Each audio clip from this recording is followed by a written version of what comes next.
नमस्कार विद्यार्थी मित्र हो. 10वीचं प्रकरण दुसरं वर्ग समीकरणे या प्रकरणाचा अभ्यास आपण सातत्याने करत आलेलो आहोत. गेल्या 2-3 भागामध्ये आपण वर्ग समीकरण म्हणजे काय, वर्ग समीकरणाला सोडवण्यासाठी कोणत्या पद्धती वापरल्या जातात, त्याचं सामान्य रूप कोणतं याविषयी माहिती घेतलेली आहे. आज आपण प्रकरण दुसरं वर्ग समीकरणे यामधील वर्ग समीकरण सोडवण्याची सूत्रपद्धत किंवा सूत्रपद्धतीने वर्ग समीकरण कसं सोडवायचं याविषयी माहिती घेत आहोत. In last 2 or 3 videos we see how to solve quadratic equation by factorization method and completing square method. What is the general form of quadratic equation?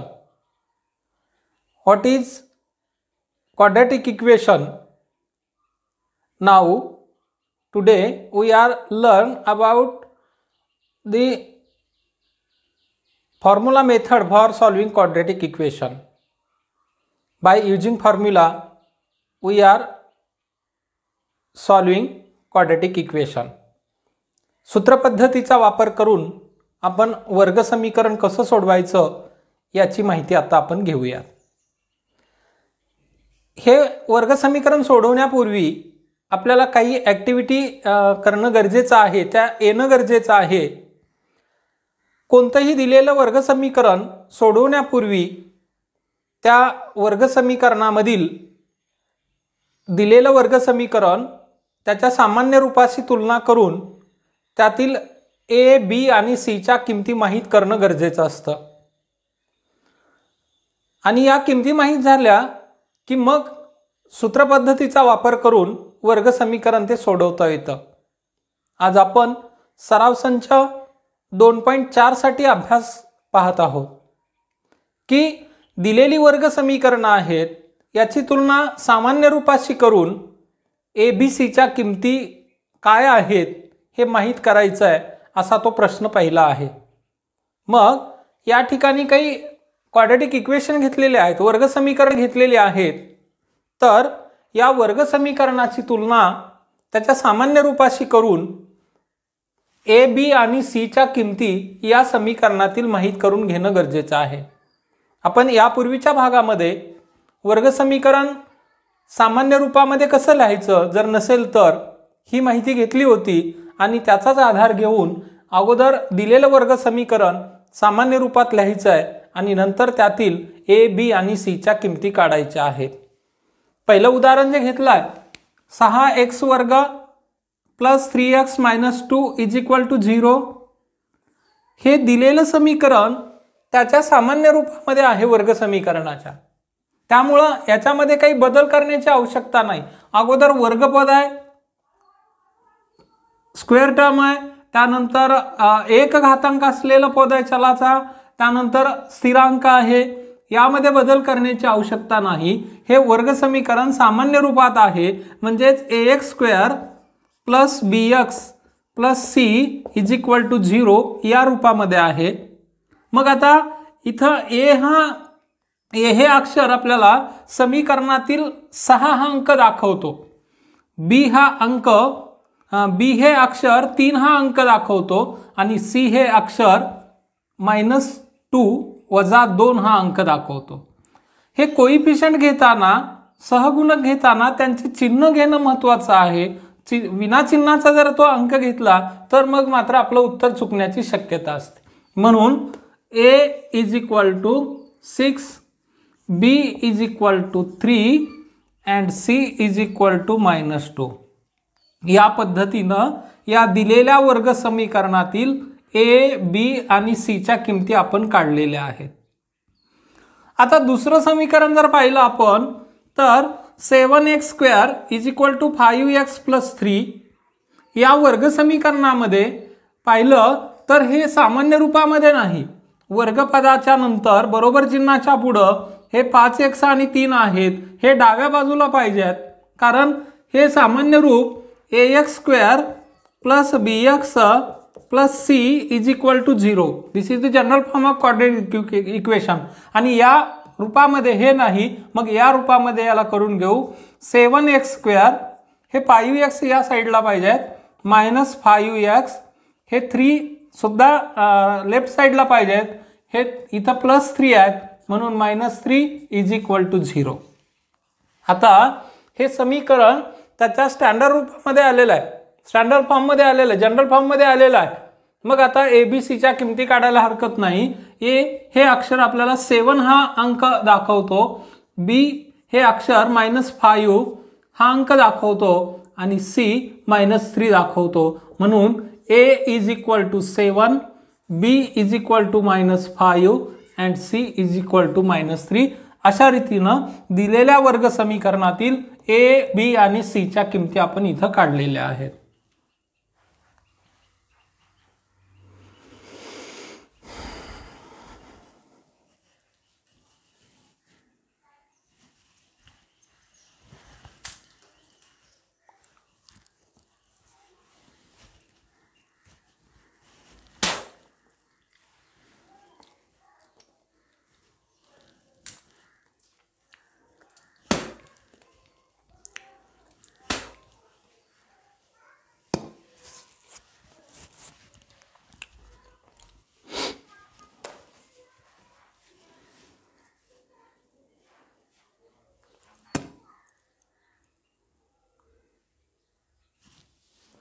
आता तिसरा जे उदाहरण आहे त्यामध्ये लक्ष द्या. y² is equal to 7y. इथं दोनच पद दिलेली आहेत, तिसरं पद दिलेलं नाही. आपल्याला माहिती आहे की वर्ग समीकरणाच्या डाव्या बाजूमध्ये 3 पद आहेत, ते ax² + bx + c आणि उजव्या बाजूला 0 आहे. मग या रूपामध्ये दिलेलं वर्ग समीकरण नाही. मग कोणतं पद नाही यामध्ये? तर जो कॉन्स्टंट असतो, स्थिर संख्या असते, ती यामध्ये दिलेली नाही. मग त्याच्याऐवजी आपल्याला 0 घेता येतं. मग अगोदर या समीकरणाला सामान्य रूपात घेण्यासाठी बदल करूया. y² हे 7y या साईडला पाहिजेत, -7y. कॉन्स्टंट नाही, त्याच्याऐवजी आपण 0 घेऊ, इज इक्वल टू 0. मग इथलं मधलं पद नसेल तर 0y घेता आलं असतं. कॉन्स्टंट नाही म्हणून 0 घेतला. फक्त दिलेल्या समीकरणामध्ये हा जो स्क्वेअर टर्म आहे, चलाचा स्क्वेअर असणारी टर्म आहे, ती 0 नसायला पाहिजे आणि इथला एचा सहगुणक हा a हा 0 नसायला पाहिजे. त्यावेळेसच ते वर्ग समीकरण. नंतरचे 2 0 असले तरी चालतात. आणि मग आता हे दिलेलं वर्ग समीकरण आपण जनरल फॉर्ममध्ये लिहिलं, y² - 7y + 0 म्हणजे सामान्य रूपामध्ये लिहिलं. आणि मग आता ax² + bx + c is equal to 0 या रूपाशी तुलना केल्यानंतर a हे अक्षर हे 1y² आहेत. म्हणून या ठिकाणी जरी 1 दिसत नसला तरी तो 1 असतो या ठिकाणी. म्हणून a is equal to 1, b is equal to -7 and c is equal to 0. अशा रीतीनं दिलेल्या वर्ग समीकरणातील A, B आणि Cच्या किमती आपण वर्ग समीकरणाची तुलना त्याच्या सामान्य रूपाशी करून काढलेल्या आहेत. अशा पद्धतीची उदाहरणं परीक्षेत कदाचित 2 मार्काला विचारले जातील. दिलेलं समीकरण जर सरळ सरळ त्याच्या सामान्य रूपात असेल तर ABCच्या किमती काढा असा जर प्रश्न असेल तर 1 मार्काला विचारला जाईल. आणि दिलेलं वर्ग समीकरण जर सामान्य रूपामध्ये नसेल ते सामान्य रूपात करून घ्या आणि नंतर ABCच्या किमती काढा असा जर प्रश्न विचारलेला असेल तर तो मात्र निश्चित 2 मार्कासाठी असणार आहे. म्हणून आणि याची आपल्याला 2 ठिकाणी वापर करायचा आहे, 2-3 ठिकाणी वापर करायचा आहे. एक तर दिलेलं वर्ग समीकरण सूत्र पद्धतीनं वापर करून सोडवणं या ठिकाणी वापरायचं आहे, किंवा याच्या मुळाचं स्वरूप ठरवताना, नेचर ऑफ रूट्स ठरवताना सुद्धा या ABCच्या किमतीचा वापर करायचा आहे. म्हणजे अतिशय महत्त्वाचं, सगळ्यात महत्त्वाचं काय की दिलेल्या वर्ग समीकरणामधून त्याच्या ABCच्या किमती काढता येणं अतिशय गरजेचं आहे, ते आलंच पाहिजे. आणि म्हणून आपण या ठिकाणी आता काही उदाहरणं घेऊन त्याच्या सामान्य रूपाशी तुलना करून ABCच्या किमती काढलेल्या आहेत। आता तुम्हाला हे ABCच्या किमती काढण्यासाठी नक्कीच जमणार आहे असं गृहीत धरून आपण पुढील भागाकडे म्हणजे प्रत्यक्ष वर्ग समीकरण सूत्राचा वापर करून कसं सोडवायचं याविषयी माहिती घेऊ।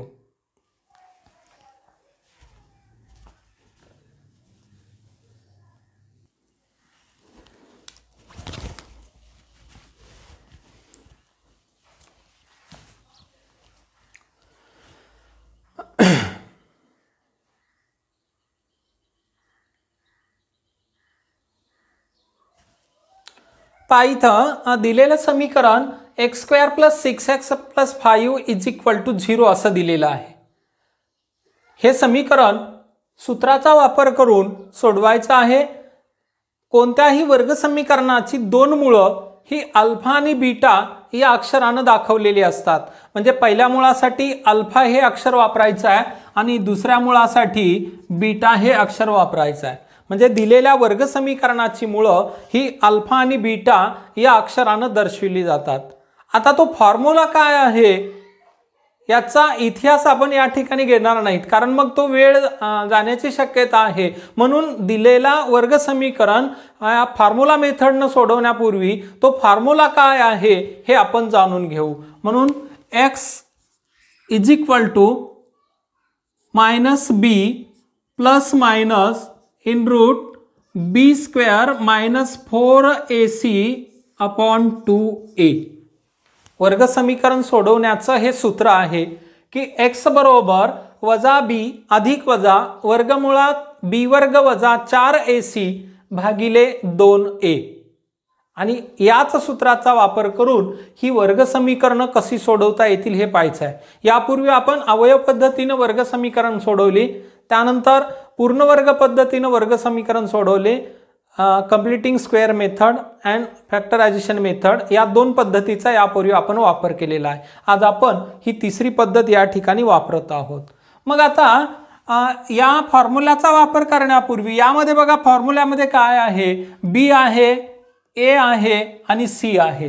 म्हणजे या तिन्ही किमती या सूत्रामध्ये दिलेल्या आहेत, त्या किमती मिळवणं गरजेचं आहे आणि म्हणून या समीकरणाची तुलना आपण compare this equation it's general form ax² + bx + c = 0 हे का कंपेअर करायचं आहे तर या वर्ग समीकरणातील a, b आणि c च्या किमती काढायच्या आहेत।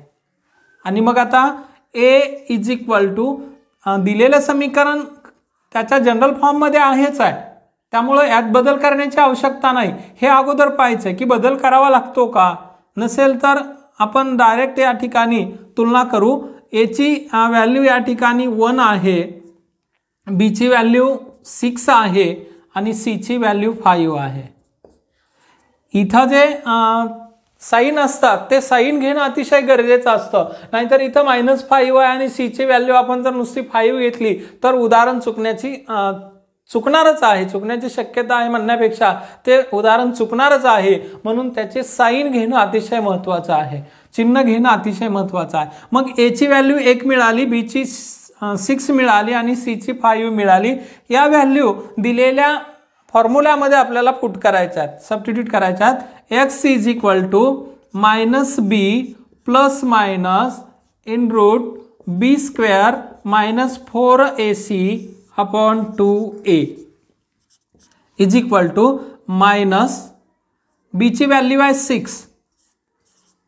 बी ची व्हॅल्यू नेहमी काय करा, कंसामध्ये ठेवायला विसरू नका, कारण बऱ्याच वेळा बी ची व्हॅल्यू जर मायनस मधली असली तर आपण हे मायनस चिन्ह घ्यायला विसरतो आणि मग उत्तर चुकण्याची शक्यता आहे। आणि म्हणून बी ची व्हॅल्यू प्रत्येक वेळी कंपल्सरी या ब्रॅकेटमध्येच ठेवायचं।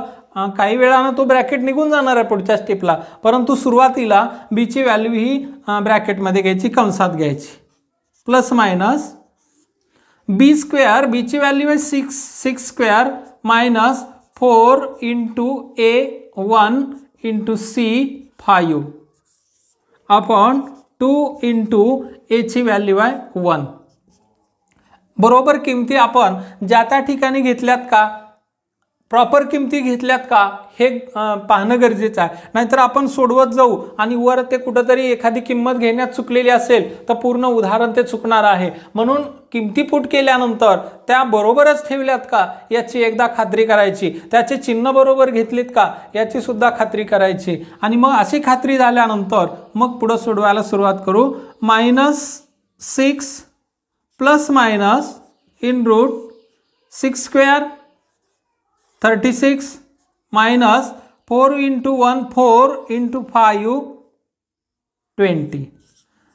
बऱ्याच वेळा या जर किमती आपण कंसामध्ये लिहिल्या तर उत्तमच, कारण याच्यातल्या एखाद्या किमतीला जर मायनस चिन्ह आलं तर पुन्हा इथं चुकण्याची शक्यता असते. म्हणून या सुद्धा किमती जर आपण कंसात घेतल्या 1-2 स्टेपसाठी तरी चालतील. 2 × 1 2 -6 plus minus in root 36 minus 20 36 वजा 20 16 छेद 2 -6 plus minus root 16 that means 4 16चे वर्गमूळ 4 छेद 2. x is equal to -6 plus 4/2 और किंवा इथं प्लस मायनस जे आलेलं होतं त्याचं आता सेपरेशन करू लागलो आपण. इथं प्लस घेतलं म्हणजे एक्सच्या 2 व्हॅल्यू मिळालेल्या आहेत. एक -6 plus 4/2 x is equal to -6 - 4/2. तर हे प्लस मायनस जे आहे या ठिकाणी त्याला आपण स्वतंत्र करतोय. x is equal to -6 - 4/2. Therefore x is equal to -6 plus 4 एक मायनस आहे एक प्लस आहे संख्या सबट्रॅक्शन होईल तर -6 मधून 4 निघून जातील -2 राहतील अपॉन 2 और x इज इक्वल टू -6 - 4 -10/2. इथं भाग देऊ आपण. बे 1 बे बे 1 बे बे 5 10. x इज इक्वल टू -1 और x इज इक्वल टू -5. एक्सच्या 2 व्हॅल्यू मिळाल्या आपल्याला. एक एक्सची व्हॅल्यू -1 मिळाली, दुसरी व्हॅल्यू -5 मिळाली. ह्या मिळालेल्या व्हॅल्यू याचाच अर्थ हे या गिवन इक्वेशनचे रूट आहेत. म्हणून -1 and -5 are the roots of given quadratic equations. -1 आणि -5 ही दिलेल्या वर्ग समीकरणाची मुळे आहेत हे नोट करायला विसरायचं नाही शेवटी. कारण ज्यावेळी तुम्हाला पैकीचे पैकी मार्क मिळणार आहेत त्यावेळी असं जर नोटिंग शेवटी केलेलं नसेल तर कदाचित तुमचा अर्धा मार्क कमी होण्याची शक्यता असते. म्हणून प्रत्येक वेळी उत्तर मिळाल्यानंतर बऱ्याच वेळा काय होतं की प्रश्न सोडून होतो, एक्सच्या व्हॅल्यू मिळतात आणि आपण ते सोडून देतो लिहायचं. मग असं नोटिंग टाकणं गरजेचं आहे. म्हणून -1 आणि -5 ही या दिलेल्या वर्ग समीकरणाची मुळे आहेत. अशा रीतीने आपण हे दिलेलं इक्वेशन क्वाड्रॅटिक इक्वेशन सूत्राचा वापर करून फॉर्म्युला मेथडनं या ठिकाणी सोडवलेलं आहे. बहुतेक तुम्हाला ते निश्चित लक्षात आलेलं असेल. असं आणखी एक उदाहरण घेऊन आपण त्याचा सराव करू. दिलेलं कोणतंही समीकरण जर सूत्राच्या पद्धतीने सोडवा किंवा अवयव पद्धतीने सोडवा, फॅक्टरायझेशन मेथडनं सोडवा किंवा कंप्लीटिंग स्क्वेअरनं सोडवा, असं ज्यावेळी दिलेलं असतं त्यावेळी ते त्याच्या प्रॉपर स्वरूपामध्ये फॉर्ममध्ये असणं गरजेचं असतं. म्हणजे ax² + bx + c = 0 या रूपातच असणं गरजेचं आहे आणि नंतर आपण ते त्या ठिकाणी सोडवायला घ्यायचं आहे. जर तसं दिलेलं नसेल तर अगोदर त्या रूपामध्ये तयार करून घ्यायचं. आपण आणखी एक उदाहरण या ठिकाणी घेत आहोत. एक दुसरं उदाहरण आपण इथं घेतोय. 3m² + 2m - 7 = 0. यासाठी जनरल फॉर्मशी जर कंपॅरिझन केलं तर आता हे समीकरण जनरल फॉर्ममध्येच आहे, सामान्य रूपातच आहे, त्यामुळे बदल करण्याची गरज नाही. मग आता जनरल फॉर्म लिहू आपण. ax² plus bx plus c is equal to 0. आता दिलेल्या समीकरणामध्ये यम हा चल वापरलेला आहे, व्हेरिएबल यम घेतलेला आहे. मग a is equal to 3, b is equal to 2 and c is equal to -7. Plus असेल तर प्लस इथे घ्यायची गरज नाही, ते आपण असं जरी लिहिलं तरी त्याला प्लस समजत असतो. मायनस असेल तर ते कंपल्सरी घ्यायचं आहे. मग आता सूत्र मांडू. दिलेल्या समीकरणामध्ये व्हेरिएबल यम असल्यामुळं यम इज इक्वल टू असं घ्यावं लागेल. यापूर्वी आपण व्हेरिएबल एक्स असल्यामुळं एक्स इज इक्वल टू असं घेतलं होतं, एक्स बरोबर घेतलं होतं. जे व्हेरिएबल असेल दिलेल्या समीकरणात, चल असेल ते चल या ठिकाणी घ्यायचं आहे. यम is equal to -b plus minus in root b² -4ac upon 2a. यम is equal to -2 plus minus in root square of 2 2चा वर्ग -4 into value of a 3 into value of c -7. 4 ला 4 मांडले, a ची किंमत 3 आहे गुणिले c ची किंमत -7 आहे अपॉन 2 इंटू a ची व्हॅल्यू आहे 3. M is equal to -2 plus minus in root 2चा वर्ग 4 मायनस इंटू मायनस प्लस 4 त्रिक 12 12 गुणिले 7 84 छेद 3 दोन्ही 6. यम is equal to -2 plus minus in root 88 upon 6. यमची किंमत -2 प्लस मायनस रूट 88 छेद 6 इथपर्यंत आलेला आहे.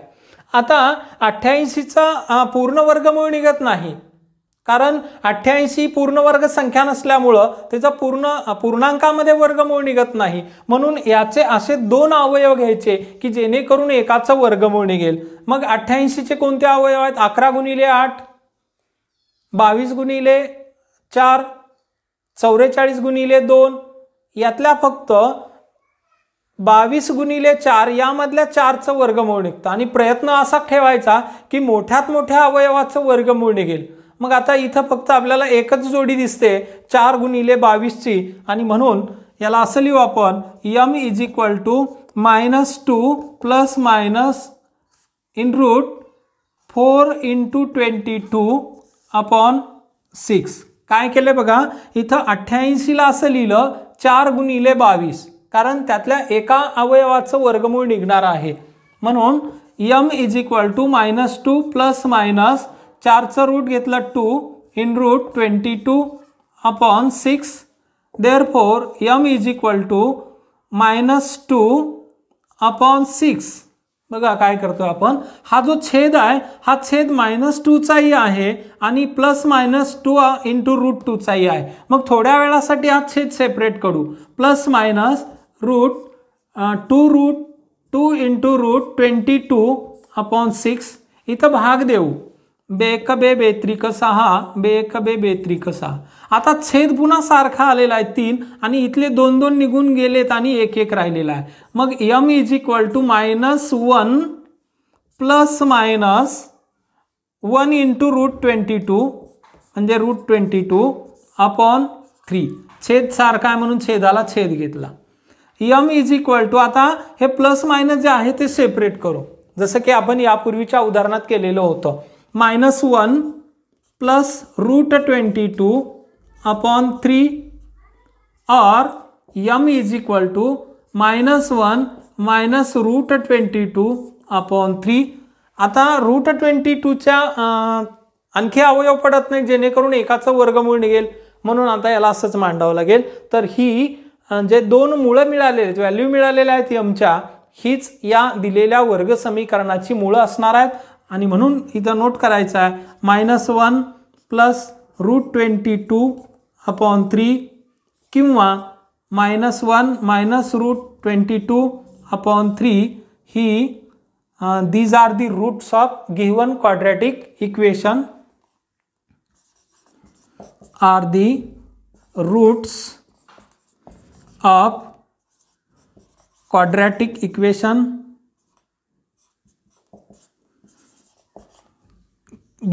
गिवन क्वाड्रॅटिक इक्वेशन्स ही -1 प्लस √22/3 किंवा -1 मायनस √22/3 ही या वर्ग समीकरणाची मुळे आहेत असं लिहिणं या ठिकाणी गरजेचं आहे. तर अशा रीतीनं आपण हे उदाहरण या ठिकाणी पाहिलेलं आहे. निश्चित तुम्हाला ते समजलेलं असेल.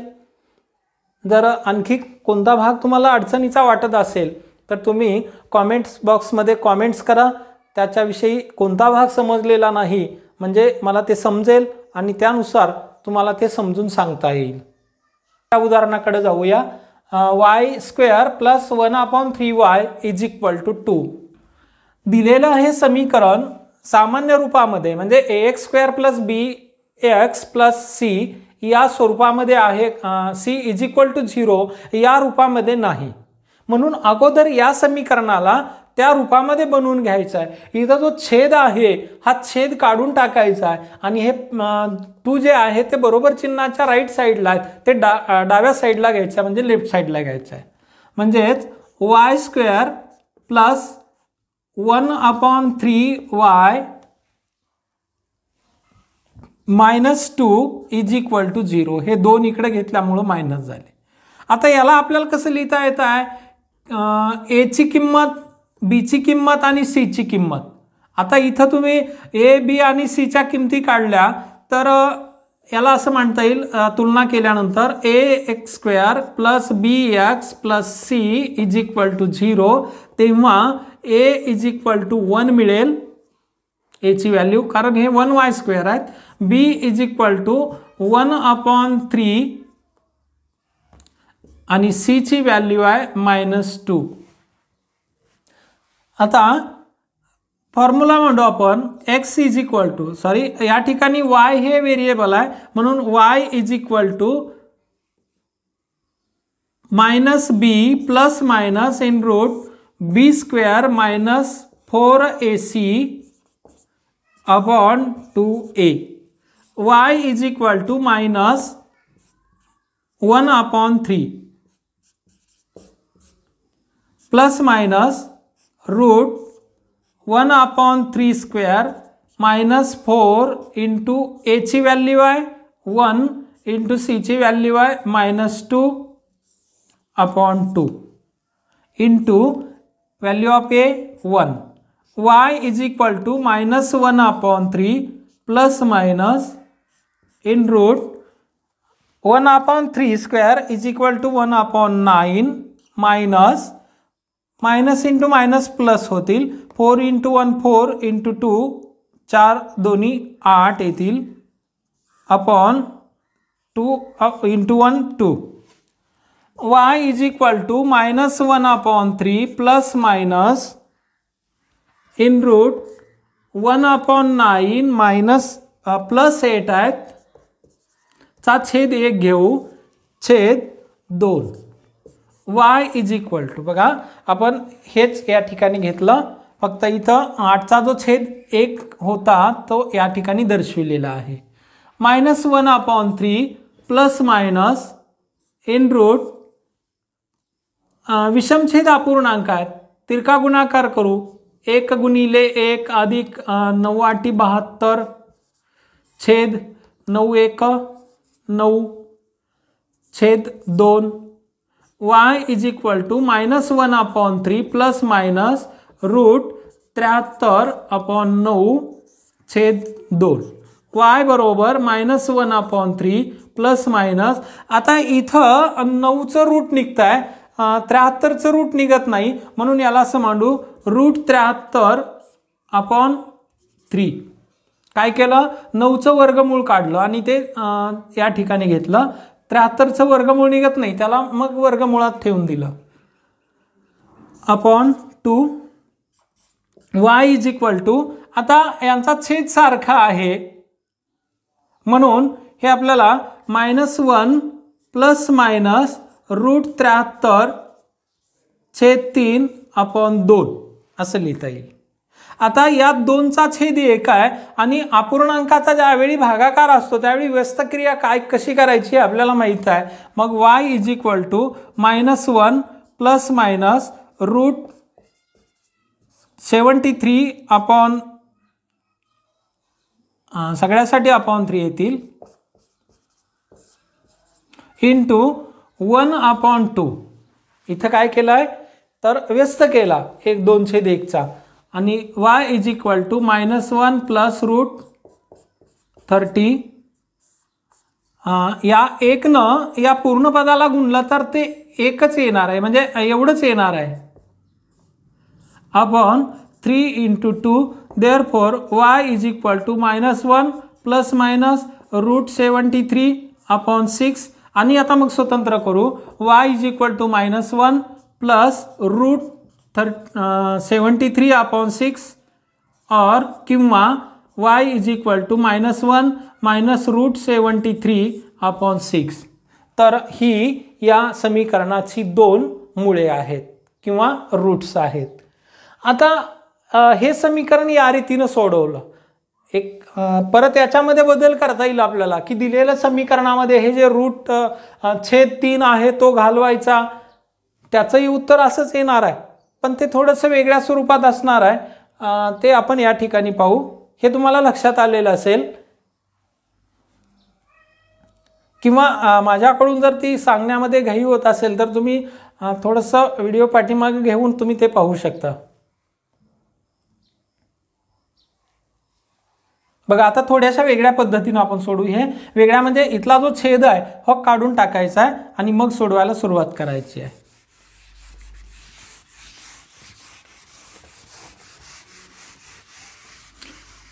हा अभ्यास आपण सराव संच 2.4 प्रॅक्टिस सेट 2.4 सराव संच 2.4 साठी करत आहोत.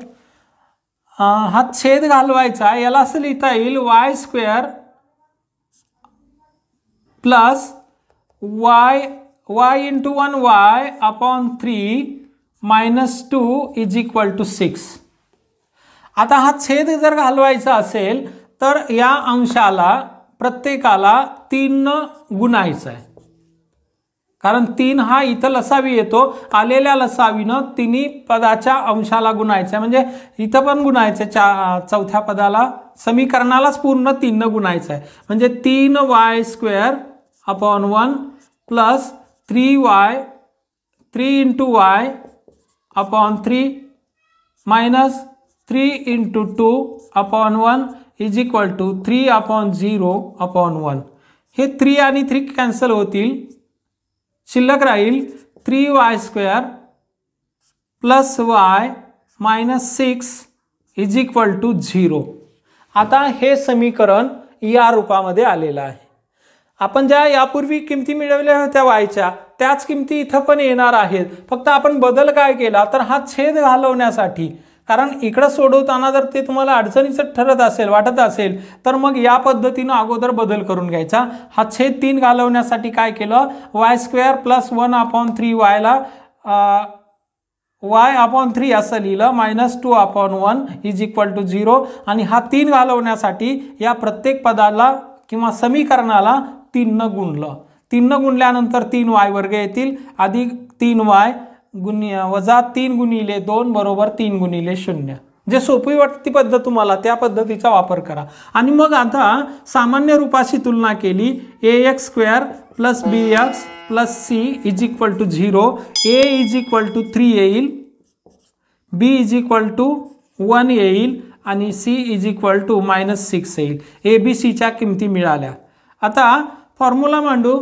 x is equal to y चला असल्यामुळे y घ्यायचा आहे. y is equal to -b plus minus root b² minus 4ac upon 2a. y is equal to -b minus 1 plus minus root b ची व्हॅल्यू 1 मिळालेली आहे, 1² मायनस 4 इंटू a ची value आहे 3. y is equal to -1 plus minus root a² 1² 1 minus minus minus plus होतील, 4 त्रिक 12 आणि 12 गुणिले 6 72 छेद 3 दोन्ही 6 y बरोबर -1 plus minus in root 73/6 therefore y is equal to -1 plus root 73/6 or y is equal to -1 minus root 73/6. अशा रीतीनं इथं yच्या दोन किमती ज्या मिळालेल्या आहेत ते -1 इन प्लस रूट 73/6 और y is equal to -1 minus root 73/6 म्हणजे पूर्वी ज्या आपण किमती काढल्या होत्या त्याच किमती या ठिकाणी आलेल्या आहेत. मग पहिलं सोपं वाटत असेल तर पहिल्या पद्धतीनं सोडवा किंवा ही पद्धत सोपी वाटत असेल तर या पद्धतीनं सोडवा. अशा रीतीनं दिलेली वर्ग समीकरणं सूत्राचा वापर करून कशी सोडवायची याविषयी आज आपण या ठिकाणी माहिती घेतली. हा व्हिडिओ तुम्हाला आवडला असेल तर लाईक करा. काही सूचना असतील समजत नसेल किंवा काही बदल करावा लागेल माझ्या टीचिंगमध्ये याच्याविषयी सूचना करायच्या असतील तर खाली कॉमेंट्स बॉक्समध्ये कॉमेंट्स करा म्हणजे त्या सूचना घेऊन मला त्या पद्धतीनं पुढचे व्हिडिओ तयार करता येतील. आवडला असेल तर लाईक करा, इतरांना तो शेअर करा आणि सगळ्यात महत्त्वाचं आतापर्यंत जर तुम्ही माझ्या चॅनलला सबस्क्राईब केलेलं नसेल कारण पुढचे व्हिडिओ मिळवण्यासाठी तुम्हाला जर सबस्क्राईब करावं लागणार आहे आणि सबस्क्राईब केल्यानंतर पुढच्या व्हिडिओचे नोटिफिकेशन तुम्हाला आपोआप प्राप्त होतील. धन्यवाद.